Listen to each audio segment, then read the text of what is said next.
All right. Good evening and good night, and welcome to the It's Your Perspective Talk Show. It is Thursday, March 12th, 2014. My name is David, a.k.a. Kimba, a.k.a. Christian, alongside Campbell Soup. Yeah, Soup, we're back. This is the It's Your Perspective Talk Show every Tuesday, Wednesday, Thursday, weekly 8 p.m. until. We do have a telephone number. Give us a call, 340-201-9005. You can also text us on that number.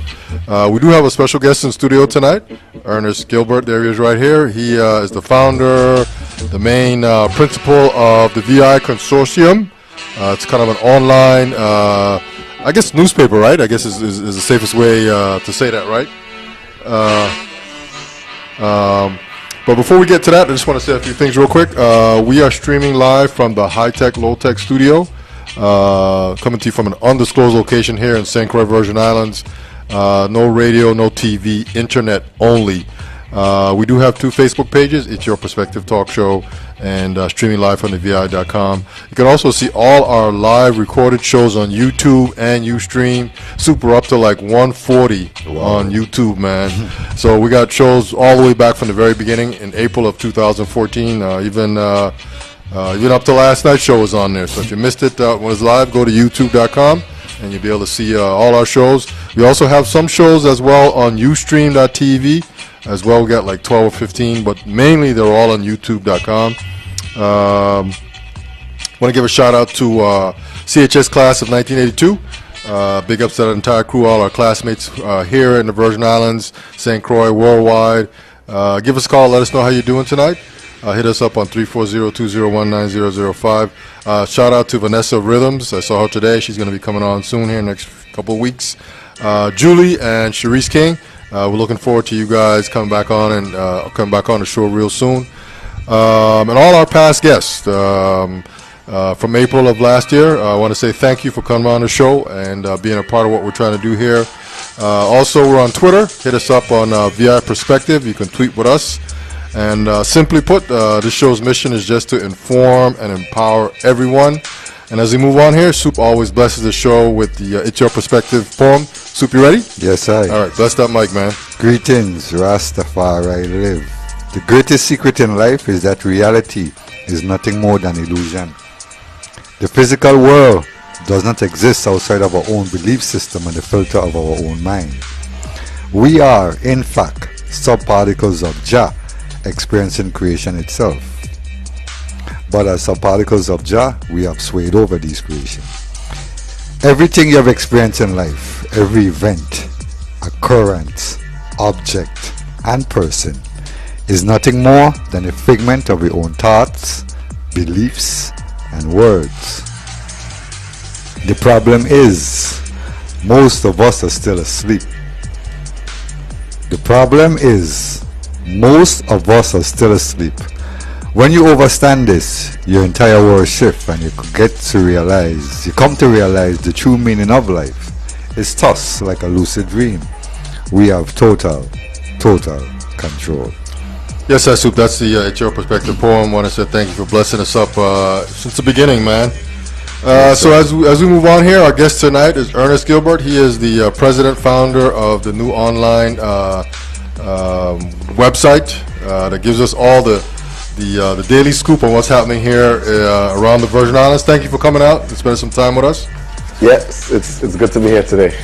Yeah, man. So we just wanted to talk to you. I know this VI Consortium just kind of popped online here back in August, if I'm not mistaken. One day it was there. I mean, one day it wasn't there, and then the next day it was. Yeah. And now it seems like you 3 or 4 or 5 posts a day through Facebook, just letting people know what's happening around town.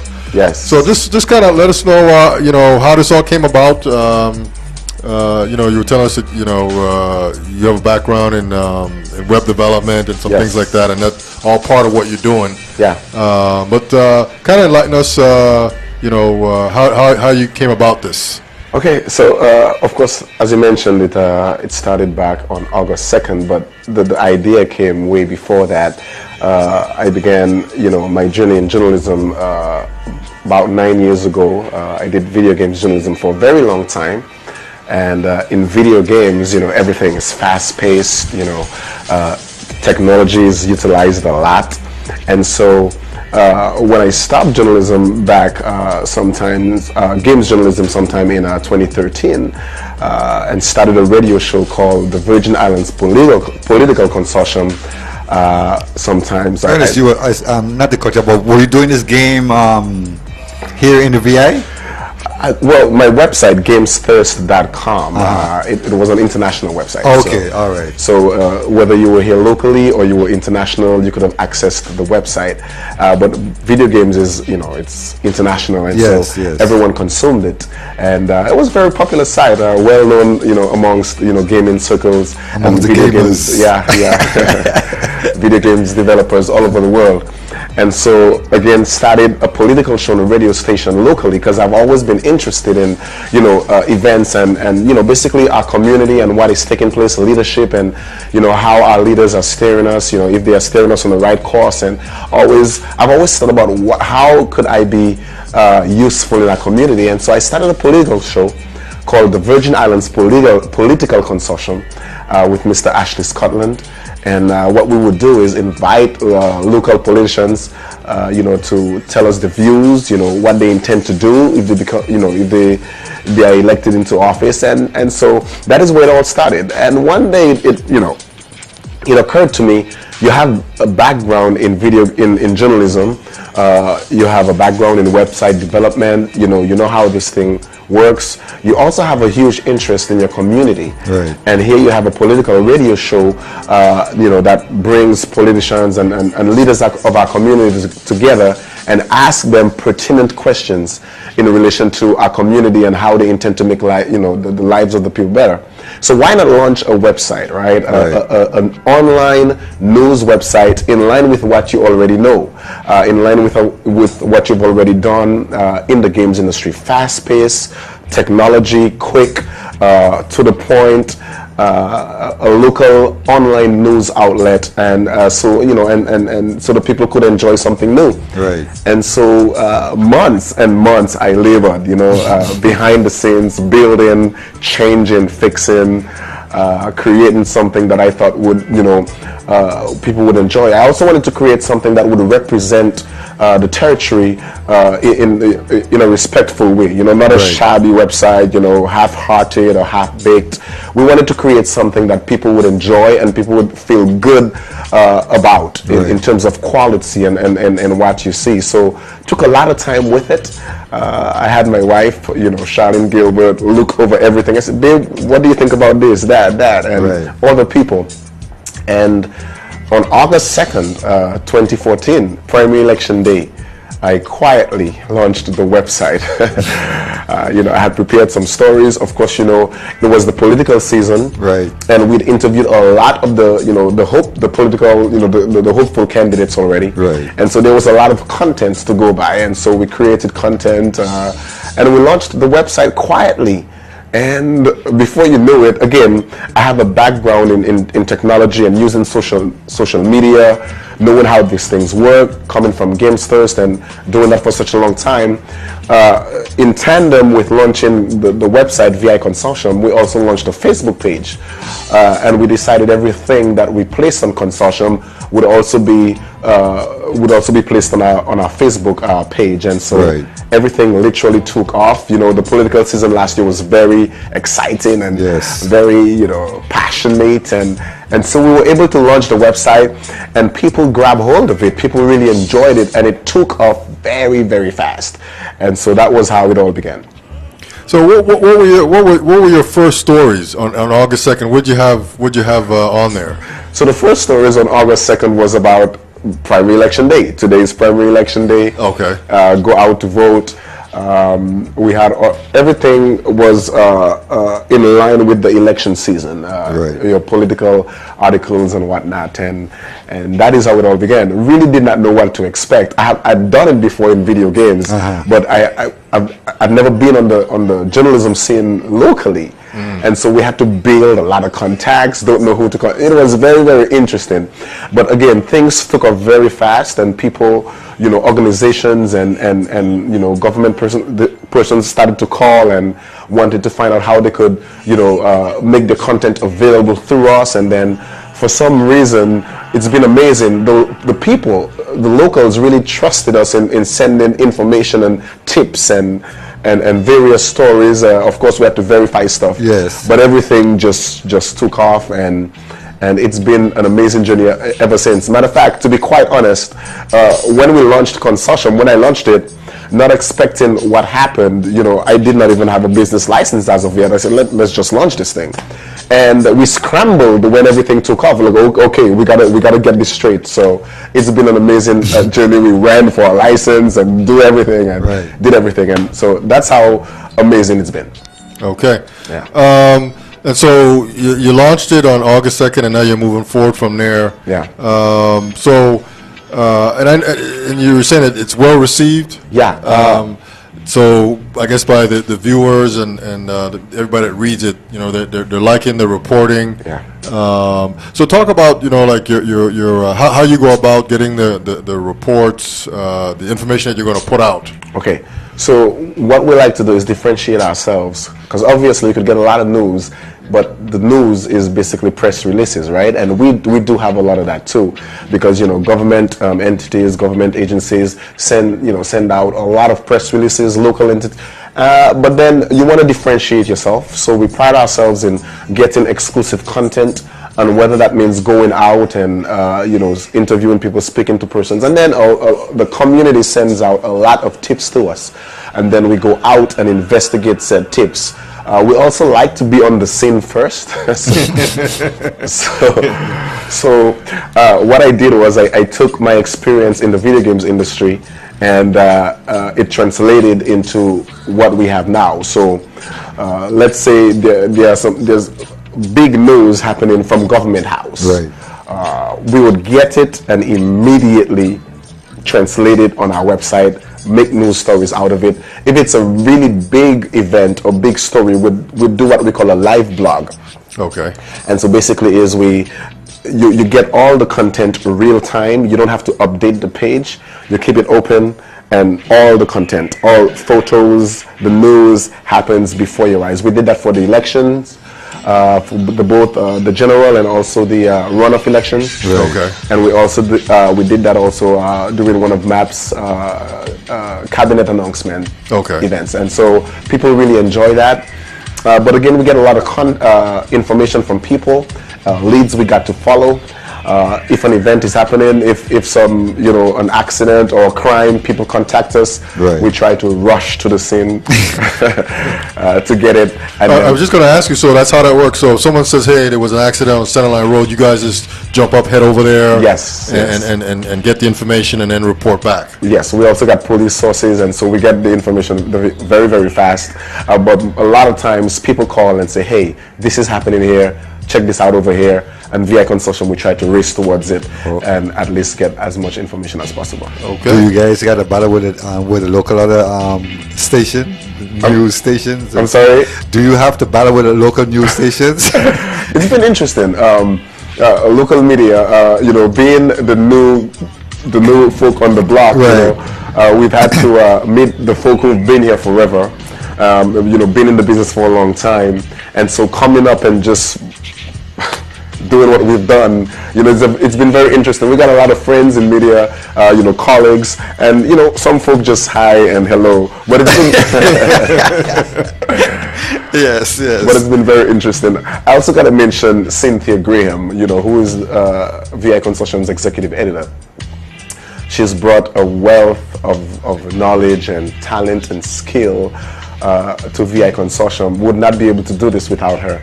And she loves investigatives. She's one who is very particular in making sure that what we get out there is the right information. Right. And that is how she is. And so it hasn't been just Ernice. It's been Cynthia Graham. It's been Kendall Jones. It's been some of our freelance people. And even those who now deal with our marketing, and dealing with advertisements and whatnot. So it's been a full team effort. I birthed the consortium, but a lot of people came on board to make it what it is today, and we're looking actually for new people to continue making that effort a reality. Yes. Someone just through Facebook here says, what is the hottest story you've covered so far? The hottest. and then I'm going to ask, what is the not so hottest story? And then the person also goes on to say that you're doing a great job. It's nice to see young Virgin Islanders doing positive stuff. Yeah. And they also appreciate what you and Cynthia are doing. Good work. Thank you. Thank you very much. The hottest story. I think the most extensive story would be the 2014 election, particularly the Chucky Henson, what we call at VI Consortium the saga. It was it was extensive. It wasn't hard. It got a little intense at certain points, right, because relationships got strained, because we are just reporting this story, and some folk don't know. Straight. Yeah. This is what it is. Here it is. Yes. And so it wasn't that difficult, I would say. It was very, very intense.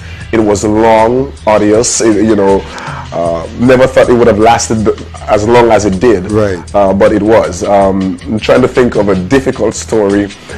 Cynthia would say one of her most difficult stories, in terms of being very particular with getting out stuff out there, was a Nedra Dodds. I don't know if you guys remember that story, but it was a local. It was someone that GFL hired from Atlanta. Oh, okay. Yes, remember that story? Yes. Very much so. Oh yes. Nedra Dodds, who a surgeon who was apparently on some kind of contract. Yes. Okay. And she was accused of basically 2 people died under her watch, right? And so that unfolded, and GFL went and they immediately got rid of her. But Cynthia is very particular when she does stories, and so she would tell you it was difficult. I remember the day before it launched, there was a moment of silence. We're like, okay, you ready? And then we launched that. Right.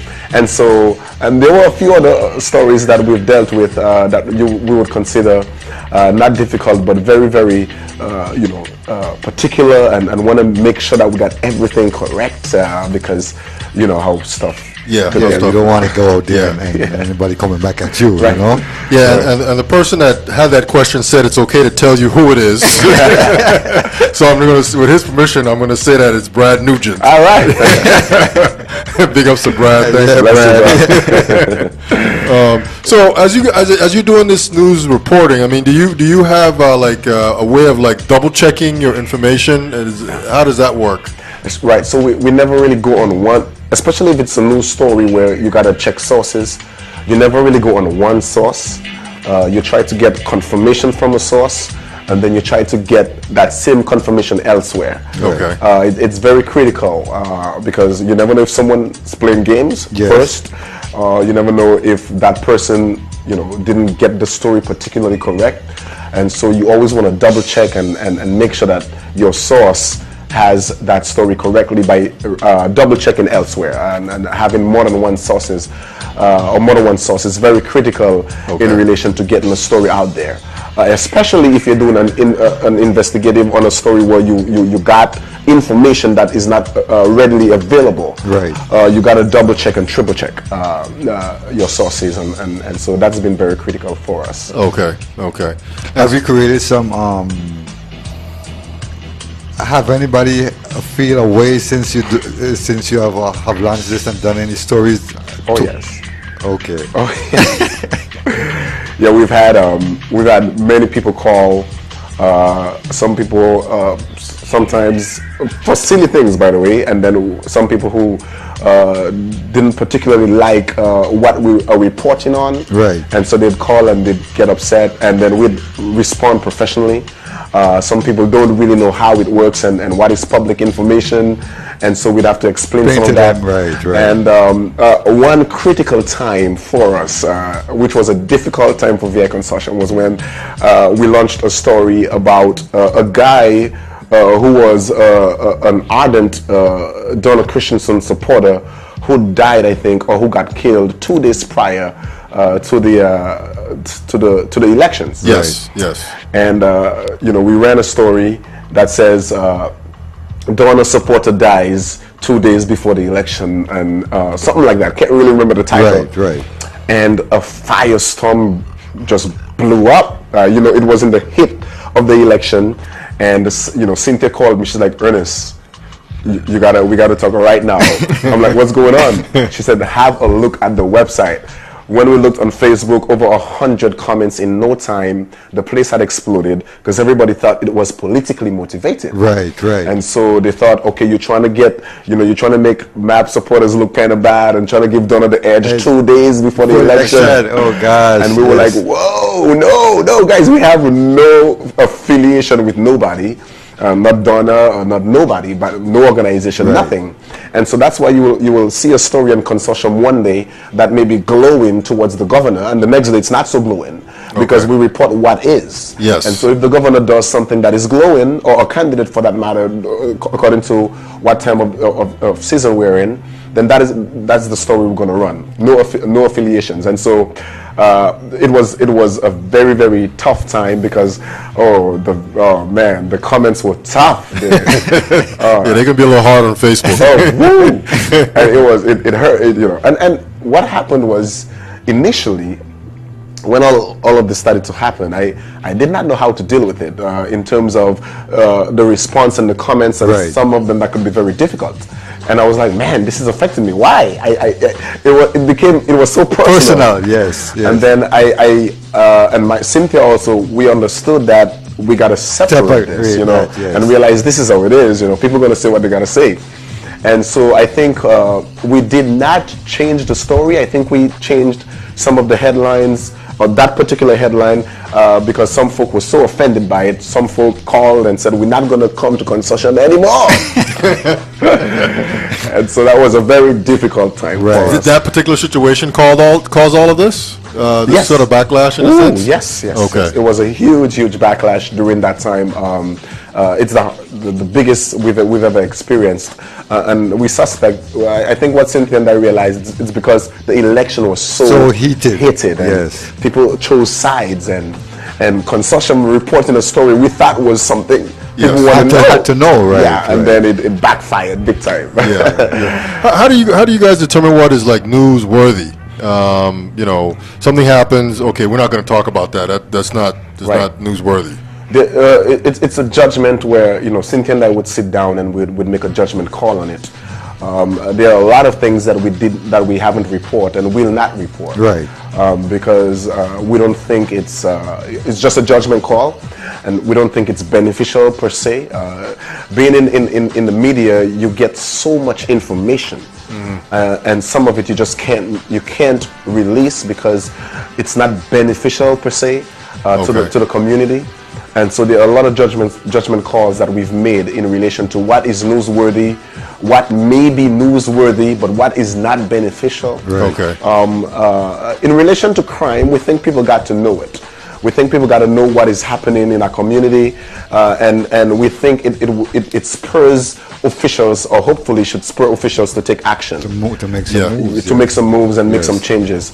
With the advent of consortium, the news, our local news, is now global. So anytime consortium puts out a post, it goes far and beyond. Yes, everywhere. We've had. So for example, this one post about the robbery that took place in Sunny Isle recently, and the gunshots that were let loose there, over 82,000 people viewed that post, and that was on Facebook alone. Wow. Okay. And those numbers are massive. Yes. And so what we've realized is that once we release a story, it goes global. And so we've been very cognizant and very careful, and that's why we haven't put out a lot of things that we know, because some of it may not be beneficial to the territory on a whole. But in relation to crime, we want to get that out there, hopefully to spur some action from our leaders. Okay. Do you have like a legal team with you now, or are you looking to get one? Yes, we have a legal person, that advises. Okay. And certain things that we may want to release, so we check with. To make sure, right? Okay. Especially because well, we don't want no yes, suits and whatnot. So exactly, you know what I mean. But people want to still try to anyhow. Yes. You understand me? But once you and I feel for once you're doing the right thing, and as you say, you put in just all you're doing is just giving the world the information that they need. Yes. You understand me? And what you think is newsworthy. Yes. You put it out. So. Yes, we put it out, and we try to also put out, those stories are not popular with people, but it's okay. But information that we feel is necessary. Right. Okay. Public announcements, certain beneficial stories, feel good stories for our community. We feel like that's beneficial, but don't get a lot of play. Okay. But we try to compile and balance it a bit. Okay. Sometimes we would get like 5, 6, 7 press releases from Kevin Jackson, the VIP public announcer. Yes. And so we don't put that like one time. We try to piece it. Okay. And so that's how that's been. What has been your toughest interview? I know you put these up and it's a lot of writing, but I know you've done some interviewing of some people in the process. What's been your toughest interview? Toughest interview? Not sure. The most interesting one was Governor Mapp. I interviewed him, but Governor Mapp is very intelligent, and so two people speaking and know what they're talking about. He tries sometimes. he tries to. If you're not careful, he'll lose you. And so it was very interesting interviewing Governor Mapp, right? Because he tends to know exactly what he's talking about, and if you don't know what you're saying, the governor is gonna twist you all about the place. Okay. The interview was interesting because it wasn't a back and forth, but it was. He tried to twist me up a few times. Was this before he was elected or after he got elected? 5 days before he got elected. Okay. Yeah, 5 days before he won the election. It wasn't a difficult interview. It was just very interesting. I'm not sure I've had a difficult one. Just folk who try to sometimes dance around certain questions. Yes. People love to dance. You know how that goes. Yeah. We're dancers, Yeah. And you gotta wonder if something's trying to be hidden because they're doing some dancing, Yeah. And politicians always dance because they're afraid of answering a particular question a certain way because it may be perceived a certain way, and they're trying to get elected. Right. And so they will dance quadrille all night. Yeah. But yeah, so in relation to interviews, it's been not so difficult, just interesting and very very interesting. Governor Mapp being the most interesting. Okay. Yeah. So you mentioned before we started that you do all the work on the website, all the pictures and all the format and layout. You do it all yourself. Yeah. So I would imagine that you probably have many sleepless nights in a sense. Yeah. Just trying to get things going with that, right? Definitely. Being a startup company, we're not even a year yet. We're very young, August 2nd. You tend, the founders tend to do a lot of that background work. And so it definitely helps when you have knowledge of it. And so I do a lot of it, a lot of sleepless nights indeed, but I enjoy it so much. And it's kind of become second nature because I've done it for so long. Right.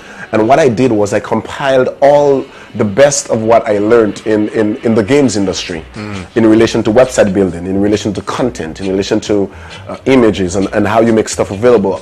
I took the best of everything and just poured it all into consortium. Okay. And so so it's not necessarily hard, but it's a lot of work, sleepless nights, do all the back end work, and so that is why we're in the process of looking for new people. I'm a new father. Congratulations, man. Thanks, my twins. I'm gonna call them out. They're not gonna know Ernice and Elijah. Big ups to you guys. Yes, I. They hear you, man.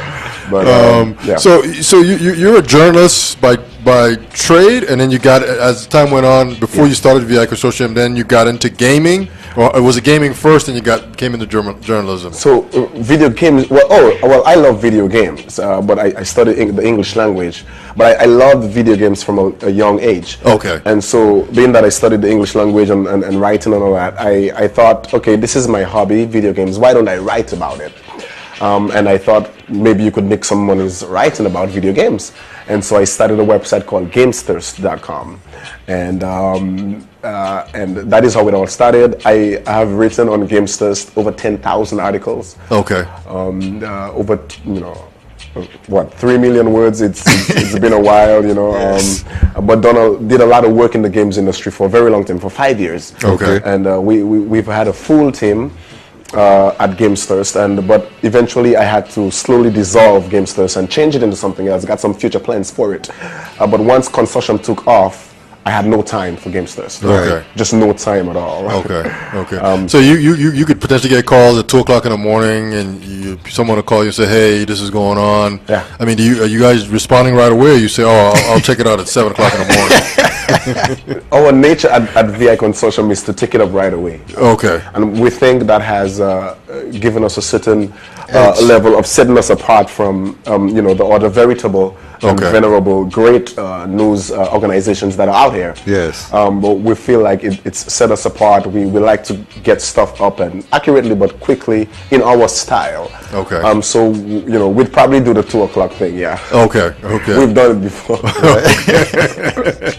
Yeah, I can see how that could be very little sleep, especially if there's somewhat of a busy night. Yeah.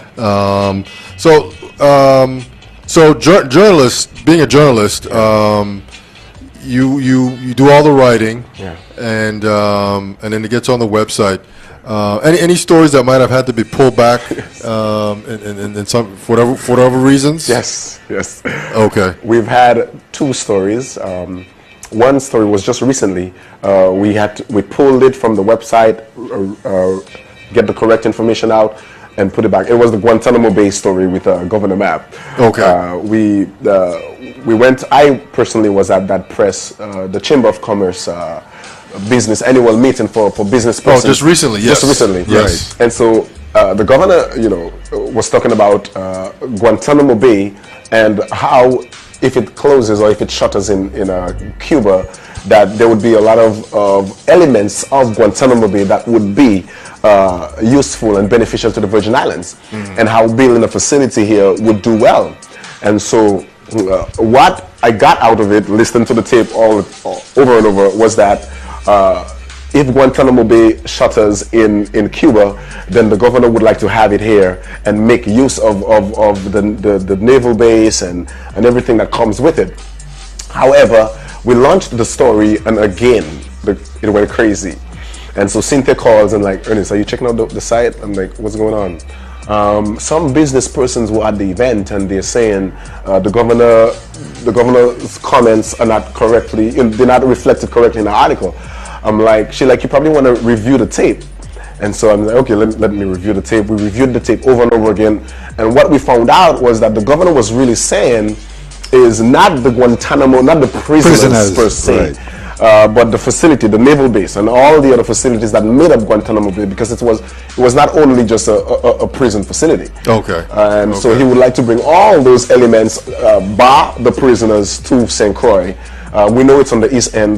We got some sources who made mention it's on the east end. He wants to do that. And so we had to include a correction on the story to clarify it. And so that we did that, and we weren't the only ones who ran it like that, but we made our corrections, and we did that when that happened. Okay. And I'd imagine some of that kind of stuff would probably happen. Oh yes. It happens in every media organization. Me and you sit here, we see the same thing, but me and you can see two different perspectives. Yes. Perspective of it. You Yes. understand me? So that would naturally happen sometimes. And we believe it's critical and very important that if that happens, that we correct it and put a correction on there. Right. Some people will just take down the story and go to bed. Like it never happened. Right. But we believe in having the correct information, and if we made a mistake, we made a Yes, mistake. that this is a correction Yes. to the story that was put up earlier. Okay. So basically, Ernest, do you bring out a new story every day? Yeah, Yeah, we try to do 7 news stories every day. Sometimes we do more, and Saturday and Sundays we do about 4, 3, 4.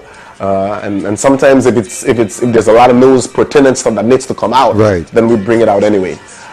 We got Sunday edition with Terry Ernice, who does an article every Sunday, touching on various topics, and we also have some plans for expanding in relation to getting some more local, not news necessarily, but community and social activities right, and conversations.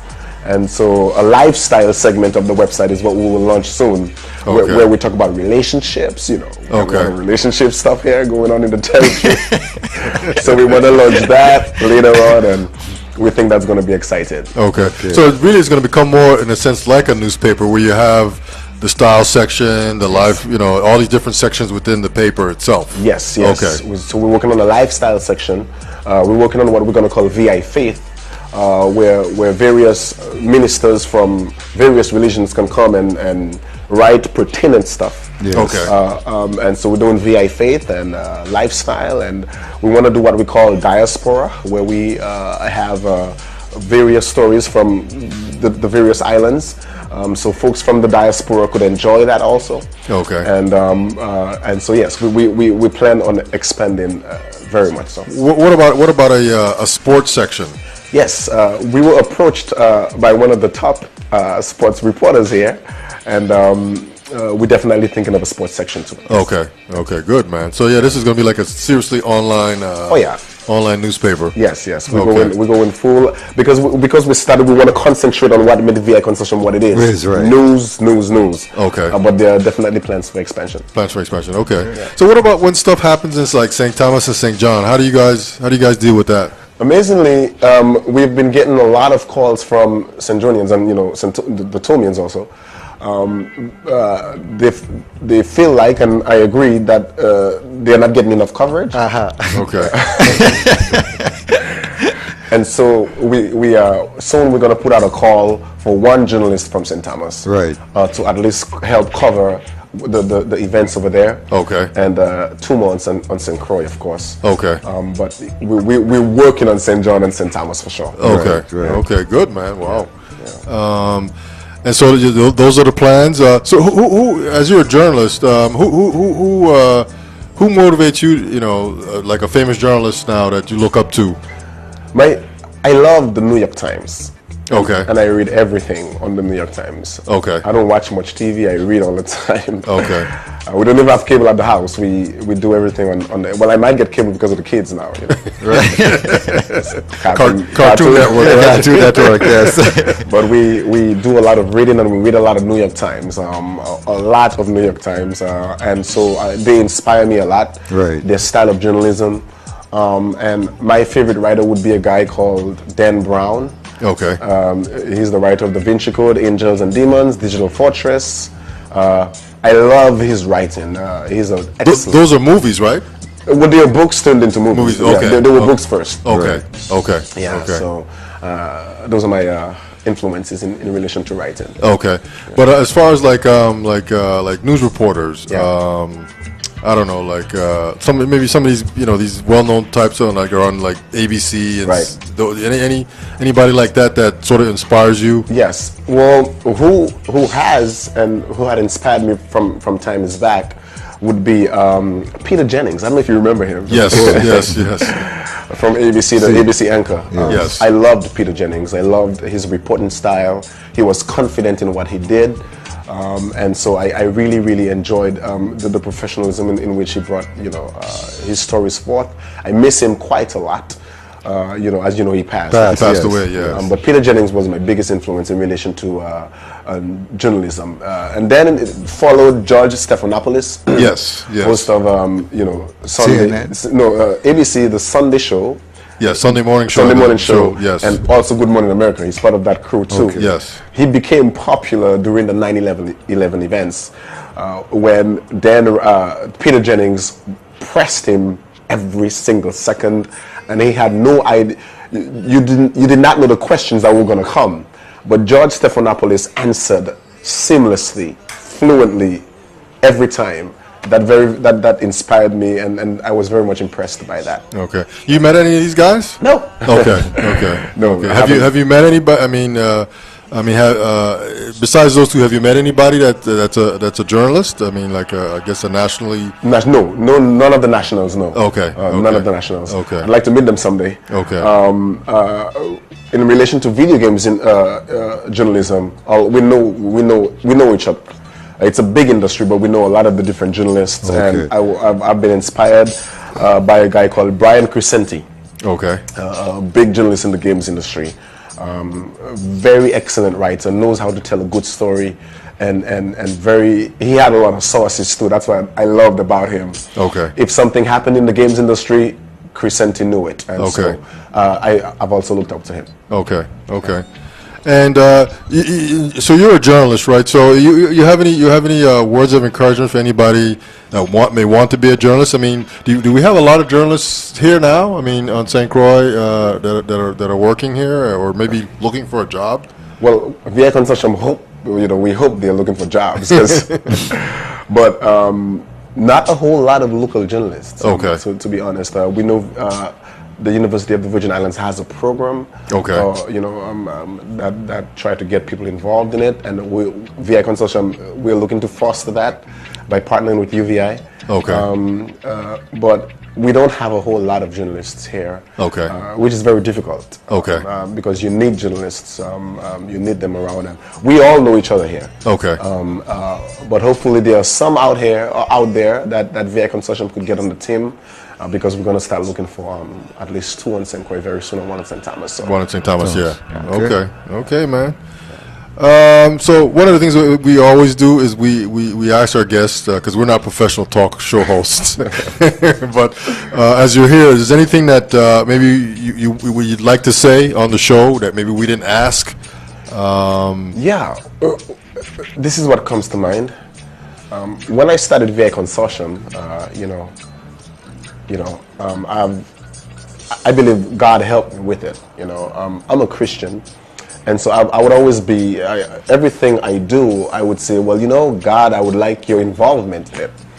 I would like it to somehow, glorify you in some way. And so, and here's the story about that. So when VI Consortium took off and just exploded, I laughed. I said, okay, God, so how is this bringing glory to you? I don't see. And this is what I believe I heard. I love justice. And so the mission of VI Consortium is justice. It's justice for the people. Yes. Whether it's a grocery store that's charging too much, we want to investigate it. Whether it's the gas stations ripping off people, I'm not saying they are, I'm just saying whether that's what's happening, we want to investigate it. Whether it's the government that not doing what it's supposed to do and is forgetting who elected it, the people, you are for the people, then VI Consortium wants to be all about justice, all about seeking justice, all about doing right, all about bringing things to the fore that were once covered, and making it public so that there could be accountability. Yes. So if there is any mission for the VI Consortium, it's to bring justice, it's to bring light to things that may have been hidden, and to see that our system operates the way it should. And I suppose that should be the goal of the media, in general. In a sense, yeah. But that's our vision with Consortium. Yeah. Is anybody else here doing what you're doing? I mean, I don't. As I think back, in a sense, I don't really know of anybody, in a sense, doing what you're doing. So you've got this market niched for yourself, basically. Yeah, it's a big. A lot of people visit Consortium. It's been amazing. You got a lot of local people and a lot of people diaspora who run. So folks from the diaspora, locals who are in the States and elsewhere, they want to know what's going on at home. Here, yeah. And so they check it out. We have over 500,000 visitors monthly and growing. It's just been an amazing experience, but we haven't seen much of it here, and we don't know if there are other people doing it, but we're sure it's going to happen. And so we're just trying to create what we have and remain unique to that. Okay. And develop what we have. And, and another thing is we love all the other media outlets, We love the St. Resource, we love the Avis, the Daily News. And so we try to have a good relationship with everybody. Okay. Because we're all about bringing out content and making available news to the people. To everybody, yeah. And not just here, but everywhere. It's online, so you can just go to your website and click into that. Yeah. So okay, our guest tonight is Ernice Gilbert. He is the owner, hard worker, new father of the VIConsortium.com. You want to real quick just let everybody know like your website, your telephone number, any of that kind of demographic stuff that they may need to know? Right, so our website is VI Consortium, or you could say Consortium. It's the same thing. Both pronunciations are correct. VIConsortium.com or VIConsortium.com. Go there and find all your local news, and we feel you're gonna enjoy what you see. We also have a very popular Facebook page. It's VIConsortium.com /Facebook.com/VIConsortium. Go there. All our content that we post on our website is available on our Facebook page also, and our Facebook page is very interactive. Folk comment a lot. Folk have a lot to say. So check that out. If you want to contact us, you contact us at contact@viconsortium.com. Send us an email there, and our telephone number is 513-4838. Okay. If you got tips, go to our site and hit the send us tips icon. You want to bring something to the fore you believe should be made known, then send that to us and we'll definitely investigate it. But we love everybody, so come to VI Consortium and have a good time. Enjoy it. Okay, man. So that's it, man. Our guest tonight is Ernice Gilbert. He is, as I said, the founder, owner, new dad of VIConsortium.com. We want to say thank you for coming out and sharing some information with us on the website and what you're doing here, and it's going good, man. I remember just I guess it was around August, all of a sudden, poof, where did this website come from? All this information, and it was crisp, it was clear, and it continues, and everybody is sharing the news and all that stuff, and this is the man right here behind the scenes, making it all happen, Yeah. So shout out to everyone from Consortium. Shout out to Kendall Jones. Shout out to Cynthia Graham. Shout out to all the journalists who helped. Shout out to my beautiful wife. Love you. And our two babies, our twins, Elijah and Shanice. And we want to thank everyone for supporting us thus far. And will continue to support us in the future. We got great plans for Consortium, and so continue spreading the word. Okay, all right, man. That's it there. All right. So, Soup, man. Any final words, man? Again, congratulations, Ernest, and your new babies. Thank you. Continue doing what you're doing for the VI Consortium, and hope you come back again and visit us in the near future. One love, Rastafari lives. All right. Yeah, man. And then once again, thank you for coming out. Doing great things. I look at it every day just to get the inside scoop. Thank you. What's happening around town. And sounds like you have big plans. And, I'm sure it'll all work out. I mean, this thing is just taking off. And you definitely sound like you're headed on the right track. And my final words is one perfect love is our prayers and his blessings. When you put it all together, you get one perfect love, man. So, we're today's Thursday, so we'll be off. We'll be back next week, Tuesday again. We got another show lined up. Till then, we're out. Peace.